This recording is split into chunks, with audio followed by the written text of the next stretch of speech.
Malam itu juga Ed Gein ditangkap di salah satu kedai minuman dan sheriff setempat tuh menggeledah kediaman Ed Gein.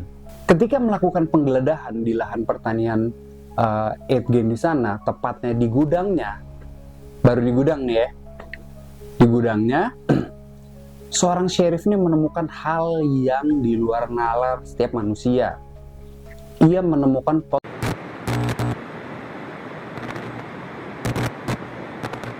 Halo, kembali lagi di jam 8 Worldwide bersama gua Irfan Rapsodi di Oh gitu ya.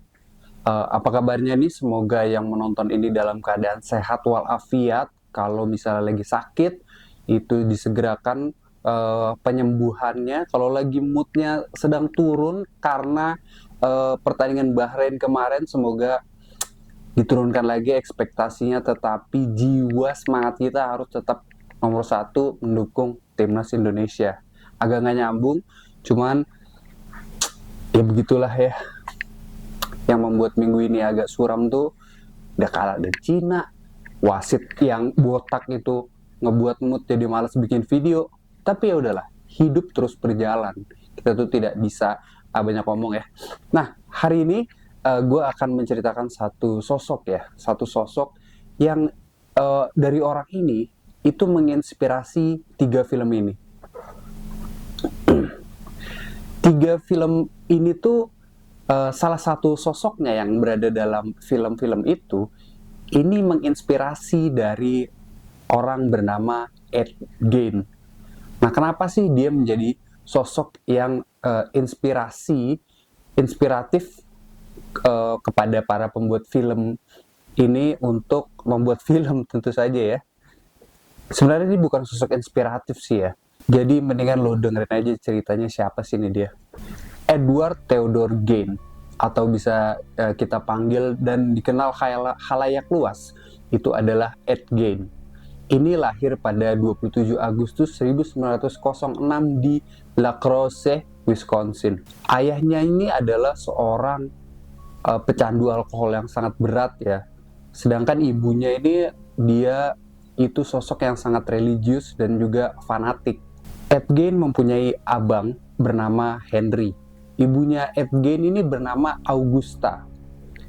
Dia ini membesarkan Ed dan Henry dengan mendoktrin mereka berdua bahwa di dunia ini itu banyak sekali iblis-iblis jahat.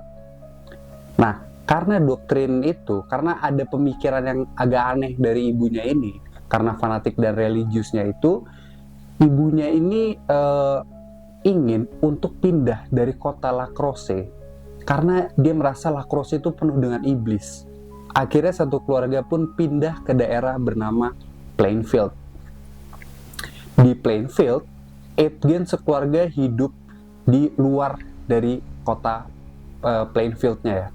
Jadi kan ada kota yang rame sama warga-warga, nah dia tuh di luar kotanya. Mereka tuh di sana tinggal di ladang pertanian. Ladang pertanian ini itu ada rumahnya dan ada juga gudangnya.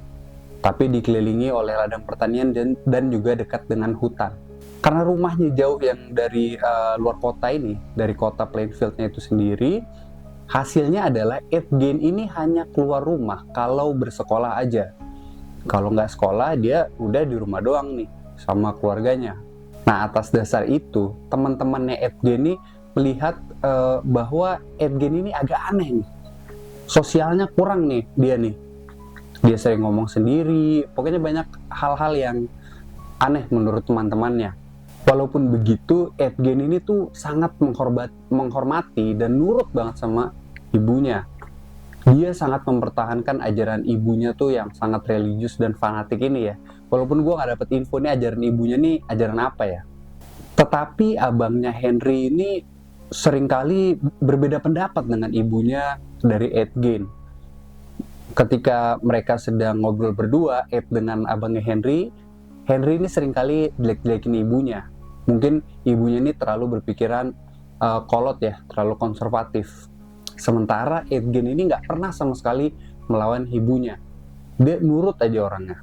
Cerita berlanjut, pada tahun 1944, Ed dan Henry ini dia sedang melakukan pekerjaan serabutan ya.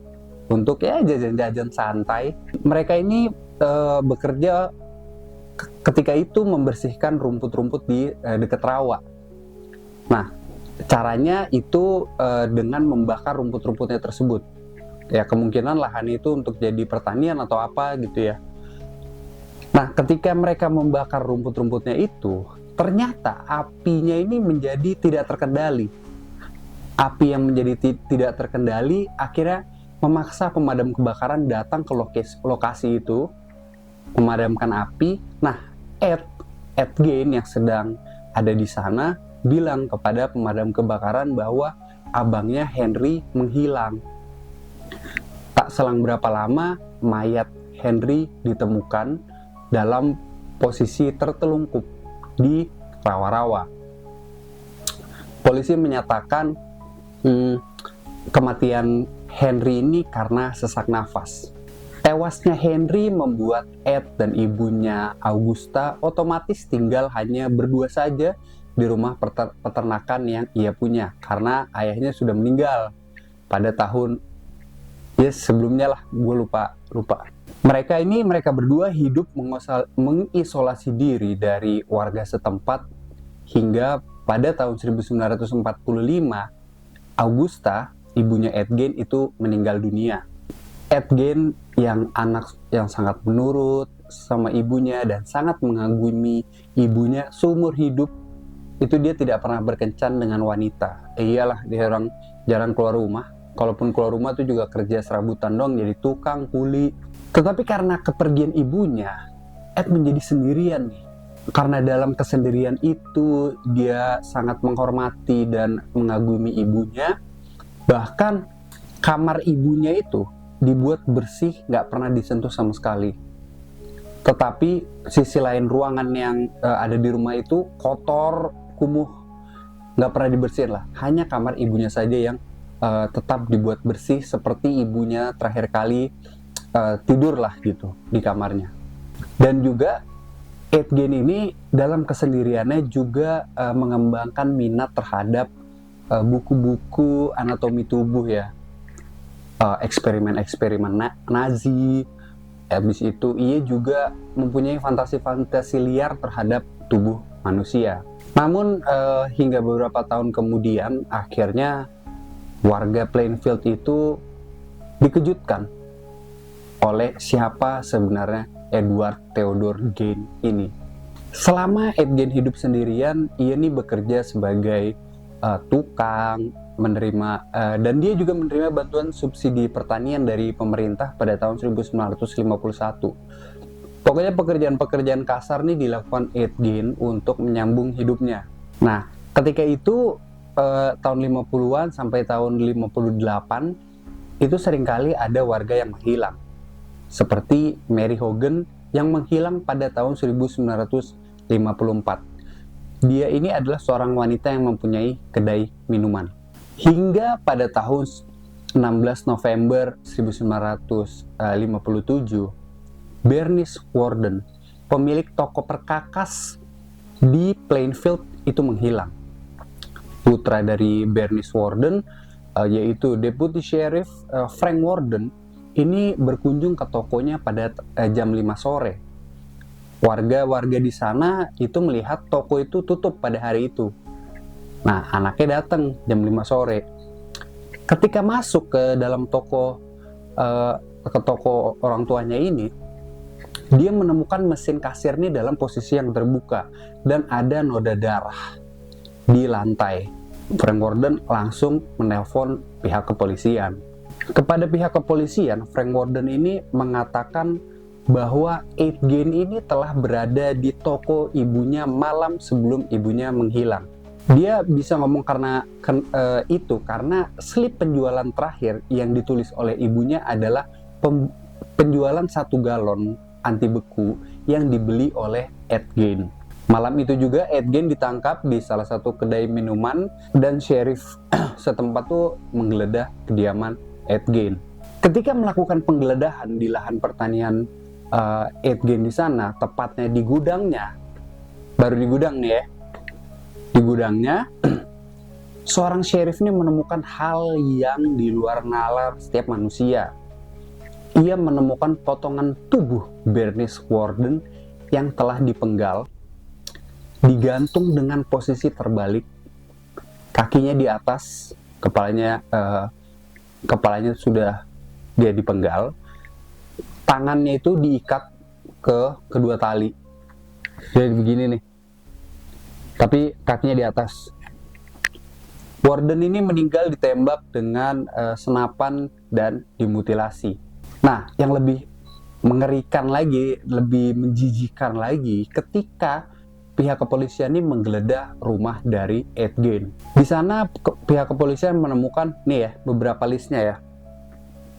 Potongan tubuh dan tulang manusia yang masih utuh, keranjang sampah yang terbuat dari kulit manusia dipakai untuk menutupi beberapa kursi, tengkorak manusia di tiang ranjang, legging terbuat dari kulit kaki manusia, masker wajah Mary Hogan dalam kantong kertas. Mary Hogan yang gue kasih tahu tadi, ini dia dibunuh oleh Ed Gein. Penutup lampu yang terbuat dari kulit wanita, ikat pinggang yang terbuat dari puting payudara perempuan, dan masih banyak lagi. Gue capek ngomongnya, listnya banyak. Nah, saat diinterogasi, Ed Gein akhirnya mengaku bahwa antara tahun 1947 hingga 1952 ia telah 40 kali mengunjungi 3 kuburan lokal pada malam hari untuk menggali kembali mayat-mayat yang baru dikuburkan. Sekitar 30 kali dari kunjungan itu, dia mengatakan ketika berada dalam kuburan dia nih seperti orang linglung. Pas di kuburan dia seperti orang linglung, pas dia keluar dari kuburan dia udah seperti biasa-biasa aja gitu, baik-baik aja. Dari 40 kali ia menggali kuburan, ia mencuri 9 mayat yang ia pikir mirip dengan ibunya. Dimana dari mayat-mayat itu ia akan membuat kulit-kulit mayat itu sebagai pernak-pernik barang perlengkapannya yang ada di rumah yang gue kasih tahu tadi. Tujuannya apa sih si bangsat ini untuk melakukan hal di luar akal sehat manusia ini? Jadi dia ini itu ingin membuat sosok seperti ibunya. Ketika dia membuat entah legging atau ikat pinggang dari kulit manusia itu, dia merasakan seperti ada sentuhan dari ibunya gitu. Saking dia sangat mencintai dan mengagumi ibunya. Kita masuk ke persidangan dari Ed Gein. Pada 21 November 1957, Gein ini didakwa atas pembunuhan tingkat pertama dan ia mengaku tidak bersalah dengan alasan dia tidak waras. Dan Ed Gein pun didiagnosis menderita skizofrenia dan secara mental ini tidak kompeten sehingga tidak layak untuk diadili. Akhirnya dia dikirim ke rumah sakit jiwa khusus para kriminal hingga pada tahun 1968 Ed Gein ini diadili kembali karena pihak dokter merasa bahwa secara mental Ed Gein mampu untuk membela dirinya. Walaupun pada akhirnya Ed Gein ini, singkat cerita nih ya, walaupun pada akhirnya Ed Gein ini dinyatakan bersalah atas kasus pembunuhan Mary Hogan dan Bernice Worden, ia tetap mendekam di rumah sakit jiwa hingga akhir hayatnya. Ed Gein ini meninggal pada 26 Juli 1984 di usia 77 tahun. Batu nisan Ed Gein yang di makamnya itu dicuri pada tahun 2000 dan ditemukan pada 2001 dan langsung disimpan oleh kepolisian setempat. Makam Ed Gein pun sampai sekarang tidak ditandai, walaupun itu sebenarnya di antara makam abangnya dan ibunya ya. Nah, rumahnya gimana sih, rumah yang di peternakan itu? Nah, ini agak menarik juga nih. Jadi rumah itu kan akhirnya dilelang pada saat Ed Gein itu dinyatakan bersalah. Waktu dia masuk pertama kali rumah sakit jiwa itu rumah itu dilelang. Tanggalnya segini, anggaplah tanggal 21 ya, gue lupa tanggalnya, tanggal 21. Nah, misteriusnya di tanggal 19 tiba-tiba rumah itu kebakaran. Padahal rumah itu jauh dari pemukiman lah. Memang di dekat situ ada ketika itu ada pembakaran sampah kalau nggak salah ya. Tapi itu sama sekali nggak bakal menyebar sampai ke rumah Edgen. Jadi itu misteri sampai sekarang. Mungkin kalau ada yang lu tahu, ada info lagi, lu boleh tulis di kolom komentar, atau ada salah yang gue omongin itu. Nah, jadi itu cerita gue tentang Edward Theodore Gain, seorang psikopat. Semoga kalian yang menonton ini sampai habis. Kalau misalnya ada yang perlu dikoreksi atau ada yang perlu ditambahkan, itu boleh tulis di kolom komentar. Kalau ternyata lu bosen ngeliat muka gue juga gak apa-apa, tulis di kolom komentar. Paling nanti kita ngopi bareng ya. Oke, sampai jumpa di episode selanjutnya. Salam selalu waras.